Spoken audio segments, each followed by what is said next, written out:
Voilà, bonjour et bienvenue sur l'espace dédié au site mécaniqueuniverselle.net, le site qui s'intéresse à l'évolution de l'humanité et qui essaye de démontrer que cette évolution conduit l'ensemble humain vers son ultime perfection.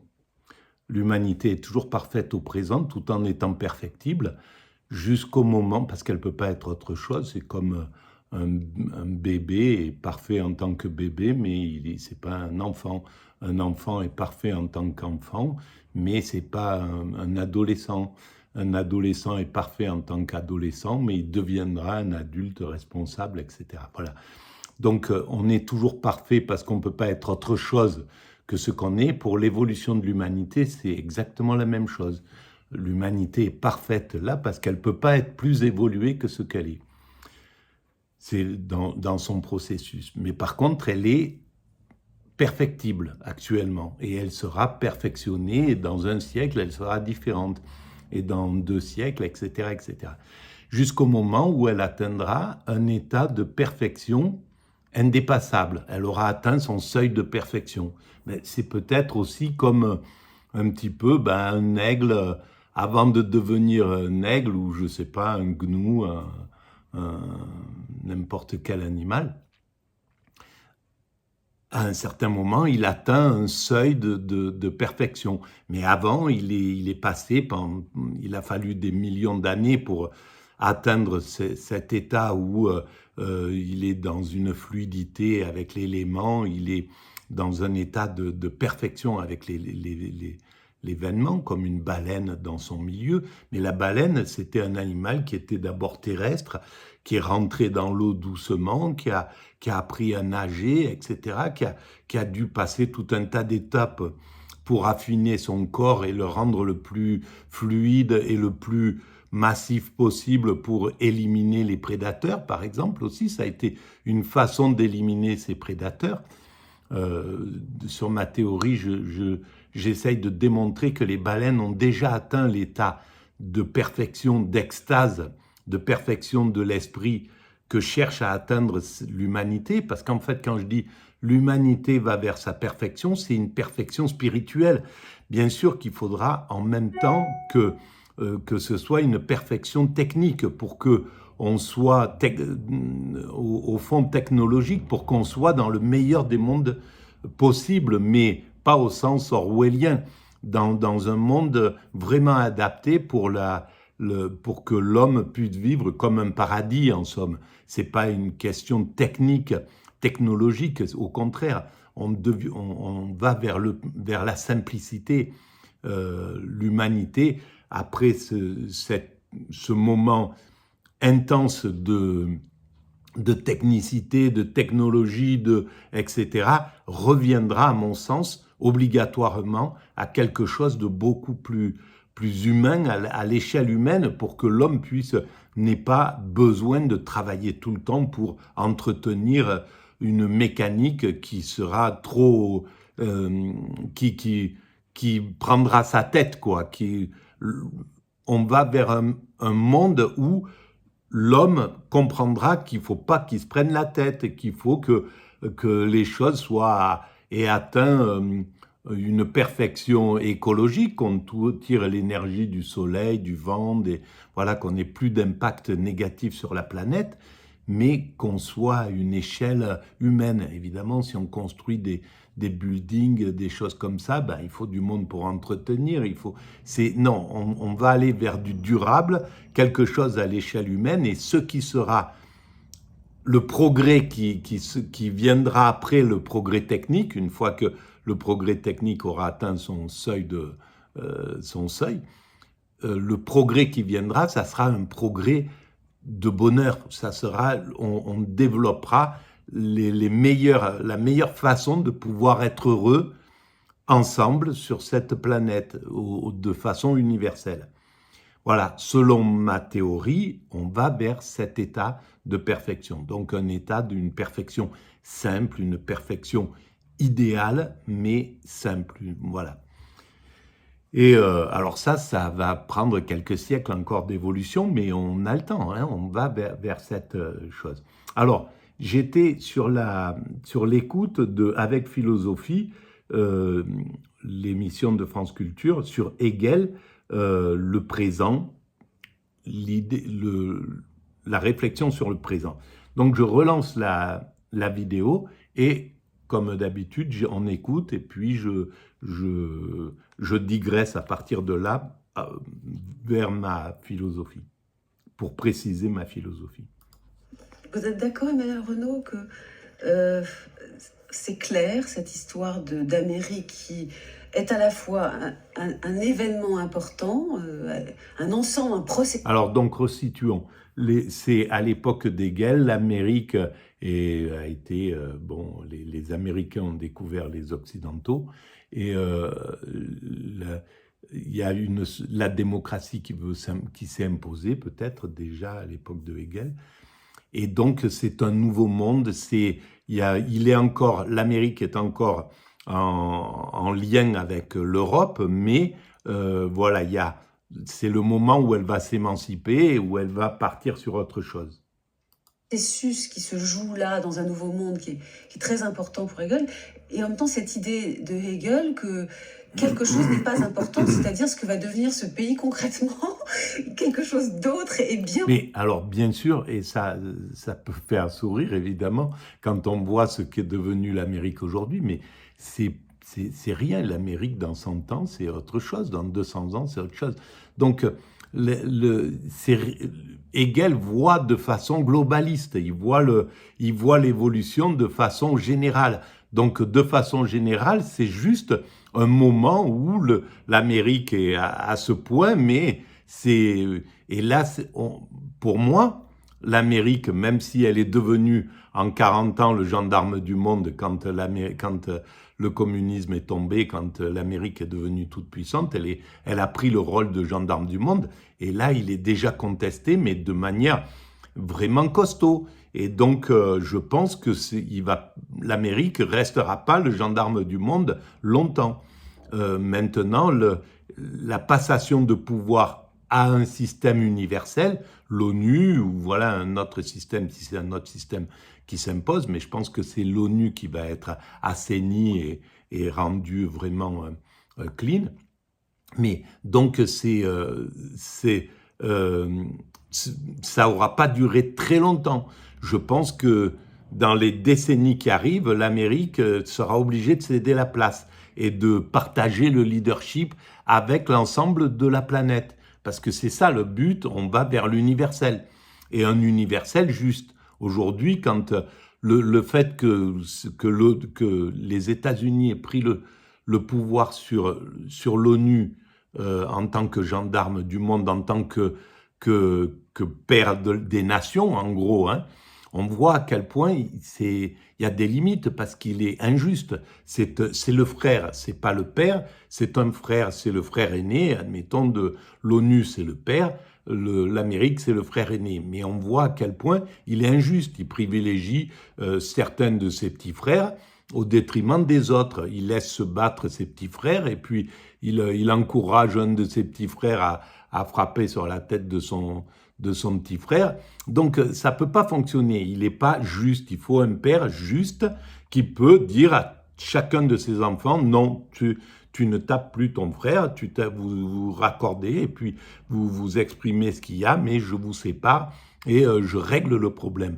Voilà, donc un ONU qui soit plus fort que tous les enfants, qui soit plus fort que les États-Unis, plus fort que les Russes, plus fort que les Chinois, plus fort que etc., que les Occidentaux, que les Européens. Donc un ONU qui prenne vraiment son rôle. Et c'est très facile de rendre l'ONU plus fort que tout le monde, c'est-à-dire qu'il faut que tous les armes aillent, que la plupart des armes aillent vers l'ONU, quoi. Voilà, c'est tout. Que la plupart des armées soient affiliées à l'ONU et non plus aux nations. Donc, c'est très possible, il n'y a aucun problème pour gérer l'histoire. Que les soldats, qu'au lieu que l'ONU, je ne sais pas combien quelques millions de soldats, ben, si elle en a 100 millions, c'est réglé l'histoire. Hein, parce et que toutes les autres armées en aient plus que quelques-uns, ben, c'est vite réglé. Il faut que le leadership passe d'office à cela. Voilà. Donc, c'est clair que pour lui, c'est anecdotique, l'Amérique, ce qui devient. Et quand on est posé sur le présent, comme par exemple Géraldine Moulman, là, ça la fait rire, parce qu'elle est posée sur le présent. Elle voit que l'instant présent. Alors, sur l'instant présent, effectivement, on ne peut pas négliger ce qu'est l'Amérique. C'est la puissance la plus forte actuellement. Comme à l'époque des Romains, il fallait se résoudre que c'était les Romains. À l'époque des Égyptiens, il fallait se résoudre que c'était les Égyptiens, etc.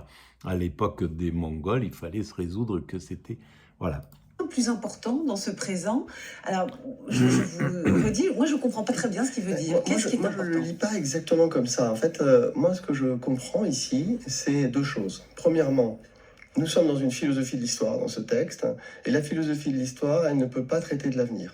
Elle peut traiter simplement du passé et de ses prolongements présents. Ça, c'est, disons, une définition. Donc, ne nous intéresse pas ici, c'est dans le cadre d'une philosophie de l'histoire.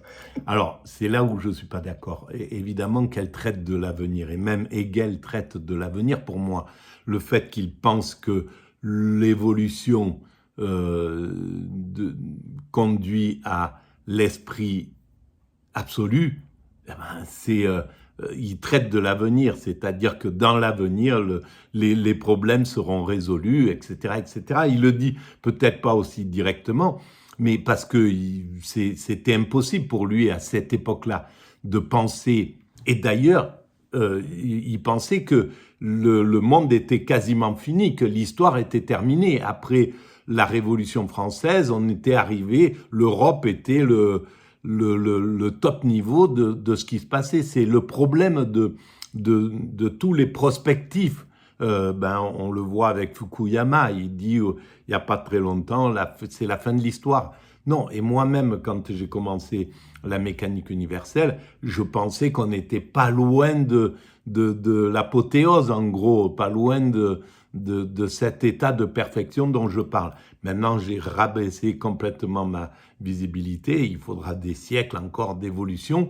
Mais voilà, c'est difficile de s'extraire de son moment. On a toujours le sentiment qu'on est proche de la solution.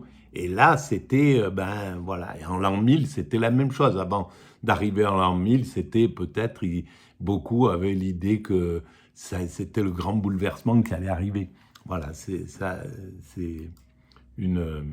Donc de ce point de vue-là, en fait, il y a une conception assez classique de l'histoire comme étant liée au passé, même s'il lui donne un rôle fondamental au présent, en fait, comme résultat de ce passé et point de vue à partir duquel on peut comprendre la rationalité du passé. Ça, c'est ce premier point. Ensuite, il y a la critique de l'utopisme, disons, ou du devoir-être abstrait. Il parle de Hegel. La seule chose que l'on puisse connaître rationnellement, c'est ce qui a lieu et ce qui se produit aujourd'hui. Alors, ça ne veut pas dire que oui, je suis tout à fait d'accord avec ça. Bien sûr, la seule chose qu'on peut voir rationnellement, c'est ce qui se passe aujourd'hui et ce qui a eu lieu. On peut comprendre l'histoire. Maintenant, s'empêcher de faire de la prospective, c'est pas possible. C'est logique en fait de se demander où on va une fois qu'on a percuté que cette question elle est possible. On est obligé après de s'interroger et de regarder cette chose-là. Et on n'est pas les premiers. Au 19e siècle, il y avait plein de philosophes qui s'interrogeaient sur l'avenir de l'humanité. Donc le philosophe doit... Ce qui est présent dans tous les sens du mot, c'est ça qui est très joli. Donc on ne peut pas connaître le futur, ça c'est pas possible, il n'y a pas de prévision du futur. Certains philosophes pensaient que la tâche de la philosophie était de prévoir des développements futurs. Et ça pour Hegel c'est impossible, mais il me semble néanmoins qu'il souligne quand même la possibilité ici, qui reste une possibilité parce qu'il ne veut pas trancher, qu'il se passe quelque chose de significatif dans cette histoire future. Voilà, alors, mais évidemment, parce qu'il veut rester rationnel, c'est tout à fait logique, c'est quelqu'un qui, à l'époque, il voulait pas être confondu avec le spirituel qui s'intéresse à l'idée où va l'humanité. C'est l'idée d'apocalypse, l'idée, etc., la fin des temps. Et dans tous les... Et du côté asiatique, c'est l'aller vers le siècle d'or, vers l'âge d'or, etc. Donc, l'idée d'évolution, la prospective, elle était déjà présente dans le religieux. Et Hegel ne veut pas se confondre avec ça. Donc, il a tout à fait raison. Et puis, il ne peut pas interpréter à cette époque-là, au 19e siècle, il n'a pas la vision qu'aujourd'hui on peut avoir. Aujourd'hui, il est facile de voir que on est en train de nous unifier, qu'on a construit toutes les structures pour s'unifier. L'ONU, l'UNESCO, l'OMS, l'OMC, l'Organisation mondiale du travail, etc. Tout est construit pour qu'on fonctionne universellement. On ne les utilise pas encore, ces outils, mais ils sont là. On les utilise mal, disons. L'ONU, ça existe, mais c'est vampirisé par les Américains, par l'Occident, etc. Donc, ça fonctionne pas correctement. Mais c'est en train de se réformer et jusqu'au moment où ça deviendra parfait. Et là, ces instruments deviendront parfaits à un certain moment. Il faudra peut-être 50 ans, peut-être 100 ans, peut-être 150 ans, peu importe. L'humanité, elle a le temps dans son évolution. Il n'y a aucun souci avec ça. Donc, c'est pas le problème. Et je pense que pour Hegel, il n'a pas voulu vraiment faire de la prospective pour pas brouiller son travail, mais il avait une vision universelle des choses. Et peut-être qu'à l'époque, il était convaincu que il était arrivé à la perfection, que l'humanité, avec l'Europe, au degré où elle était, elle avait atteint sa perfection. C'est pas le cas. C'est pas le cas aujourd'hui. On n'a pas atteint notre perfection. Elle continuera, etc. Voilà. Je vais arrêter là pour cette vidéo. Si vous pensez que ces idées ont un peu d'intérêt universel, vous pouvez mettre des pouces, vous pouvez vous abonner. Vous pouvez abonner, c'est gratuit. Hein. Vous pouvez envoyer le lien à vos amis. Vous pouvez laisser des commentaires. Tout ça augmente la visibilité de l'espace. Vous pouvez aller visiter le site mécaniqueuniverselle.net où j'explique tout ça depuis 24 ans maintenant. Voilà. Et on continue, on reprend dans la vidéo prochaine, toujours sur Hegel et le temps. Merci.